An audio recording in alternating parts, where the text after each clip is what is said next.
ஆங்கிலம் கற்கும் தமிழ் மக்கள் அனைவருக்கும் வணக்கம். இது உங்கள் சக்தி Infotech. 5000 English words and meanings for starter level. Lesson number 23. EYE ஐ அப்படின்னா கண்கள். ஓகேங்களா, கண்ணு அப்படின்னு சொல்லுவோம் இல்லையா, அதுதான் ஐ. She has got beautiful green eyes. She has got beautiful green eyes அப்படின்னா அவளுக்கு ரொம்ப அழகான அந்த பச்சை நிற கண்கள் இருக்கிறது அப்படின்னு அர்த்தம். ஓகேங்களா, அப்போ ஐஸ் அப்படின்னா கண்கள். He has no sight in his left eye. அவனுக்கு இடது பக்க கண்ணு சரியாக தெரியாது. என்னாச்சு? ஓவராக கண்ணடிச்சா அப்படி தான் போயிடும். ஜேஓபி அப்படின்னா ஜாப், வேலை, பணி, இந்த மாதிரி சொல்லுவோம் இல்லையா, அந்த மாதிரி நிறைய விஷயங்கள் ஜாபுக்கு வரும். She is looking for a permanent job. Permanent job அப்படின்னா நிரந்தர வேலை. இப்போ ஒரு சில கம்பெனிஸ்லாம் பார்த்தீங்கன்னா 1 வருஷம் கான்ட்ராக்ட், 2 வருஷம் கான்ட்ராக்ட்னு சொல்லுவாங்க. அந்த மாதிரிலாம் இல்லாமல் இந்த கம்பெனியில் பெர்மனெண்ட்டாக வேலை செய்வாங்க இல்லையா, அந்த மாதிரியான விஷயங்கள் தான் அது. She is looking for a permanent job அப்படின்னா அவள் ஒரு நிரந்தர வேலைக்காக காத்துக்கிட்டு இருக்கா, எதிர்பார்த்துட்ருக்கா அப்படின்னு அர்த்தம். He decided to leave is job. அவனோட வேலையை விடணும்னு முடிவு பண்ணிட்டான். He decided to leave is job. அவனோட வேலையை விடணும்னு முடிவு பண்ணிட்டான். என்னடா என்ன பிரச்சனை அப்படின்னா, அதெல்லாம் ஒரு கம்பெனியாப்பா, காலையில் போனால் சாயங்காலம் நைட்டு வரைக்கும் சாவடிக்கிறானுங்க அப்படின்னு சிலர். ஒரு சில கம்பெனிஸ் இருக்கும் ரொம்ப ஹெவியாக மேன் பவரை யூஸ் பண்ணுவாங்க. WORD வேர்டு அப்படின்னா சொல் இல்லைனா வார்த்தை. ஓகேங்களா, இப்போ கூட பார்த்தீங்கன்னா 5000 இங்கிலீஷ் வேர்ட்ஸ் அண்ட் மீனிங்ஸ்னு சொல்லிட்டு இந்த சீரீஸ் பார்த்துட்ருக்கீங்க. இதுவும் என்னது, அப்போ 5000 இங்கிலீஷ் வேர்ட்ஸ் அப்படின்னா வார்த்தைகள். இப்போ இது பாருங்கள், ஃபுல்லாக சென்டென்ஸ். அப்போது WRITE ரைட் அப்படின்றது ஒரு வேர்டு, அதே மாதிரி த அப்படின்றது ஒரு வேர்டு, அமௌண்ட்டுன்றது ஒரு வேர்டு. அப்போது W அப்படின்றது ஆல்ஃபபெட், ஆர்ன்றது ஒரு ஆல்ஃபபெட். இந்த மாதிரி நிறைய ஆல்ஃபபெட்ஸ் ஒன்றா சேர்ந்தால் அது ஒரு வேர்டு, நிறைய வேர்ட்ஸ் ஒன்றா சேர்ந்தால் அது ஒரு சென்டென்ஸ். ஓகேங்களா, அப்போது வேர்ட்ஸ் அப்படின்னா வார்த்தைகள் அப்படின்னு அர்த்தம். Right the amount in both words and figures.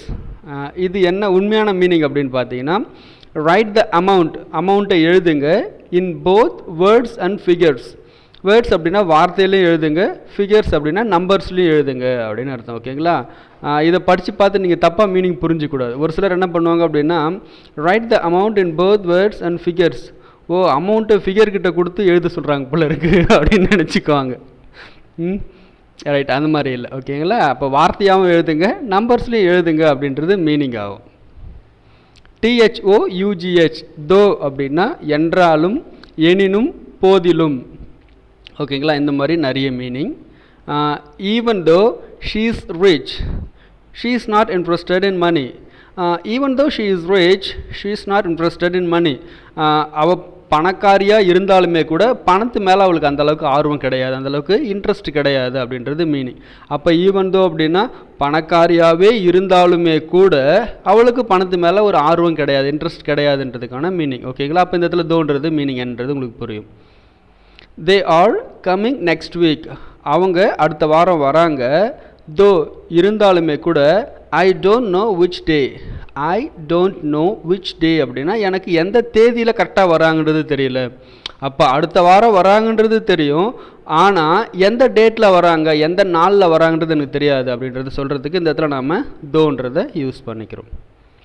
BUSINESS business அப்படின்னா வியாபாரம், வணிகம், வர்த்தகம், இந்த மாதிரி நிறைய மீனிங் இந்த பிஸ்னஸ்க்கு வரும். She runs her own printing business. She runs her own printing business. அவளோட சொந்தமாக ஒரு பிரிண்டிங் வியாபாரத்தை நடத்திட்டு இருக்கா அப்படின்னு meaning. My brother is in business. என்னோட தம்பி பிரதர் அப்படின்னா தம்பியாகவும் இருக்கலாம், அண்ணனாகவும் இருக்கலாம், கூட பிறந்த சகோதரர் தொழில் பண்ணிட்டுருக்காரு, பிஸ்னஸ் பண்ணுறாரு அப்படின்றது மீனிங். ISSUE issue. இஷ்யூ அப்படின்னா பிரச்சனை, சிக்கல். ஓகேங்களா, இந்த மாதிரி நிறைய மீனிங் இந்த இஷ்யூக்கு வரும். Money is not an issue. எதனா பணம் வேணும்டா மச்சான், ஏன்டா சோக மாதிரி, மணி இஸ் நாட் அன் இஷ்யூடா அப்படின்னா money is not an issue அப்படின்னா பணன்றது ஒரு பிரச்சனை இல்லை, அப்போ பணத்தை தவிர்த்துட்டு வேறு ஏதோ ஒரு பிரச்சனை இருக்குது அப்படின்னு சொல்கிறதுக்காக சொல்லுவோம் இல்லையா. அந்த மாதிரி இடத்துல நம்ம என்ன சொல்லுவோம், money is not an issue, பணன்றது ஒரு பிரச்சனை கிடையாது அப்படின்றது. We met on several occasions to discuss the issue. We met on several occasions. நாங்கள் நிறைய தடவை மீட் பண்ணிக்கிட்டோம். டு டிஸ்கஸ் த இஷ்யூ, இந்த இஷ்யூ சம்மந்தமாக பேசுகிறதுக்காக. எந்த இஷ்யூ? எல்லாம் லவ் மேட்ரு தான். பிரச்சனை பண்ணி விட்டியே, அதனால தான் அப்பப்போ நாங்கள் கலந்து பேசி என்ன பண்ணலான்னு முடிவு எடுக்க முடியாமல் தவிச்சிட்ருக்குன்னு சொல்லுவாங்க இல்லையா, அந்த மாதிரி. We met on several occasions to discuss the issue. SIDE, side அப்படின்னா பக்கமாக, புறம், ஓரம், கட்சி. ஓகேங்களா? சைடாக போ அப்படின்னா ஒரு பக்கமாக போ அப்படின்னு அர்த்தம். புறம் அப்படின்னா ஒரு புறமாக, ஓரமாக போ. கட்சி அப்படின்னா நீங்கள் நினைக்கிற மாதிரி அரசியல் நடக்கிற அந்த கட்சி கிடையாது.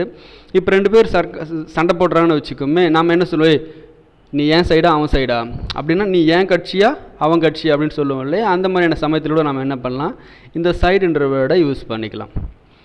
Please write on one side of the paper only. Please write on one side of the paper only அப்படின்னா, தயவு செஞ்சு அந்த பேப்பரோட ஒரு பக்கத்தில் மட்டும் எழுதுங்க, இன்னொரு பக்கத்தில் எழுதாதீங்க அப்படின்னு மீனிங். ஓகேவா? A square has 4 sides. Square அப்படின்னா கட்டம். அப்போ கட்டத்துக்கு மொத்தம் எத்தனை பக்கங்கள் இருக்குது அப்படின்னா 4 பக்கம். இப்போ பாருங்கள், இது கட்டமாக இருக்குது இல்லையா, அப்போது ஒரு சைடு 2 3 4 சைடுன்றது சொல்கிறது தான். A square has 4 sides. ஸ்கொயருக்கு 4 பக்கங்கள் இருக்கிறது. KIND, kind. கைண்ட் அப்படின்னா வகையான, மாதிரியான, விதவிதமான, அப்புறம் அன்பான. ஷீ இஸ் ஸோ கைண்ட் அப்படின்னா அவள் ரொம்ப அன்பானவ அப்படின்னு அர்த்தம். ஓகேங்களா? ஒரு மாதிரியாக இருக்கான், ஒரு கைண்டாக இருக்கான் அப்படின்னா வித்தியாசமாக இருக்கிறதையும் அந்த கைண்டுக்கான மீனிங் தமிழில் வரும். She was a good kind woman. அவள் ரொம்ப நல்லவ, கூடவே ரொம்ப அன்பானவ. இருப்பாங்க சிலர்லாம், நான் எல்லாரையும் சொல்ல வரல, சிலர். ஓகேங்களா? She likes all kinds of music. அவளுக்கு எல்லா விதமான மியூசிக்குமே பிடிக்கும். எல்லா விதமான மியூசிக்னா ஒரு மெலோடியாக போட்டாலும் கேட்பாங்க, அட்ரா நாக்கு மொக்கானா உட்காந்து ரசிப்பாங்க அப்படின்னா, she likes all kinds of music. அவளுக்கு எல்லா விதமான மியூசிக்குமே பிடிக்கும். அப்போ இந்த இடத்துல கைண்ட் அப்படின்னா என்னது, அன்பான அப்படின்னு மீனிங் வரும். இந்த இடத்துல கைண்ட்ஸ் அப்படின்னா விதவிதமான, வகையான அப்படின்றது பொருள். FOUR, 4 அப்படின்னா 4, இது 4 4. இப்போ நம்ம 4ன்றது பெரும்பாலும் யூஸ் பண்ணுறதில்ல, என்ன சொல்லுவோம், 4 சாக்லேட் கொடுங்க, 4 சாக்லேட் கொடுங்கன்னு சொல்கிறதில்ல. Right. She is 4 years old. He is 4 years old அப்படின்னா அவனுக்கு 4 வயசு ஆகுது அப்படின்னு அர்த்தம். 4 of his horses are sick. 4 of his horses are sick அப்படின்னா அவர்கிட்ட இருக்கிற 4 குதிரைக்கு உடம்பு சரியில்லாமல் போச்சு. என்னாச்சு, குதிரைக்கு ஐஸ்கிரீம் வாங்கி கொடுத்தீங்களா அப்படி தான் கேட்கணும் போல இருக்குது. அப்போது அவரோட அந்த 4 குதிரைக்கு உடம்பு சரியில்லாமல் போயிடுச்சுன்றது மீனிங். ஓகேங்களா? அப்போ 4 அப்படின்னா 4 தான். HEAD, ஹெட் அப்படின்னா தலைவர், தலைமை, இந்த மாதிரி நிறைய மீனிங் இந்த ஹெட்டுக்கு வரும். இப்போ ஹெட் மாஸ்டர் அப்படின்னா தலைமை, ஹெட் ஆஃபீஸர் அப்படின்னா தலைமை அதிகாரி. ஓகேங்களா? ஹெட் அப்படின்னா அந்த இடத்துக்கே அவர் தான் ஹெட்டு, தலைமை, ரொம்ப பெரிய பொறுப்பில் இருக்கார் அப்படின்றதெல்லாம் இந்த ஹெட்டுக்கு வரும். Put this hat on to keep your head warm. Put this hat on to keep your head warm. Warm அப்படின்னா கதகதப்பா, கொஞ்சம் சூடாக வச்சுக்கிறது. அப்போ புட் திஸ் ஹேட் அப்படின்னா தொப்பியை போட்டுக்குங்க. On to keep your head warm, தலையை கொஞ்சம் கதகதப்பாக வச்சுக்கிறதுக்கு. இப்போ ரொம்ப குளிராக இருக்குன்னா நம்ம என்ன பண்ணுவோம், தொப்பியெல்லாம் போட்டுன்னு போவோம் இல்லையா, உடம்பு கதகதப்பாக வச்சுக்கிறதுக்கு. அந்த மீனிங்கை அந்த சென்டென்ஸ் சொல்லும். Dinner will cost ₹150 per head. Dinner அப்படின்னா நைட்டு சாப்பாடு. ஏதோ ஒரு இடத்துல நைட்டு சாப்பாடு சாப்பிட்ணும் அப்படின்னா ஒரு தலைக்கு ₹150 அர்த்தம். தலையை சாப்பிடுது, வாய் சாப்பிடுது, வயிற்றுக்கு போகுது. ஆனால் என்ன சொல்லுவாங்க, பெர் ஹெட் அப்படின்னா ஒரு தலைக்கு ₹150 அப்படின்றது கணக்கு. ஓகே, ரீடிங் ப்ராக்டிஸ் என் கூட சேர்ந்து நீங்களும் சொல்லிக்கிட்டே வாங்க. EYE, I. JOB, job. WORD, word. THOUGH, though. BUSINESS, business. ISSUE, issue. SIDE, side. KIND, kind. Kind. FOUR, for. For. HEAD, head. Head. Okay, இப்போ ரீடிங் டெஸ்ட் ஒவ்வொன்றா வேகமாக சொல்லிகிட்டே வரீங்களா?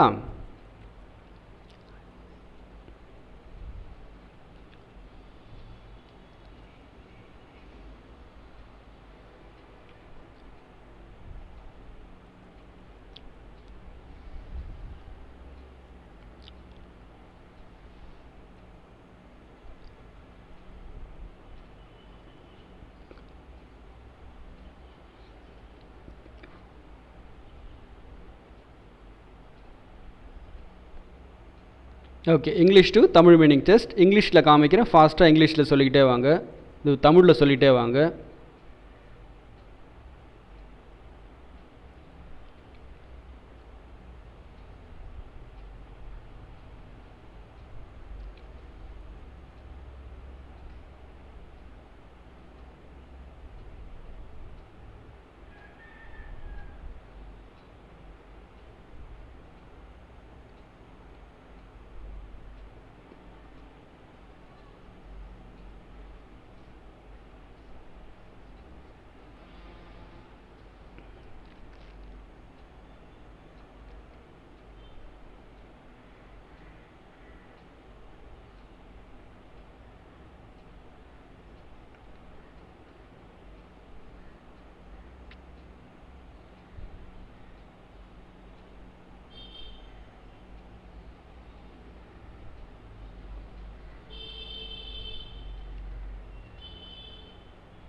Okay, Tamil to English meaning test. இங்கிலீஷில் ஃபாஸ்ட்டாக சொல்லிகிட்டே வரீங்களா?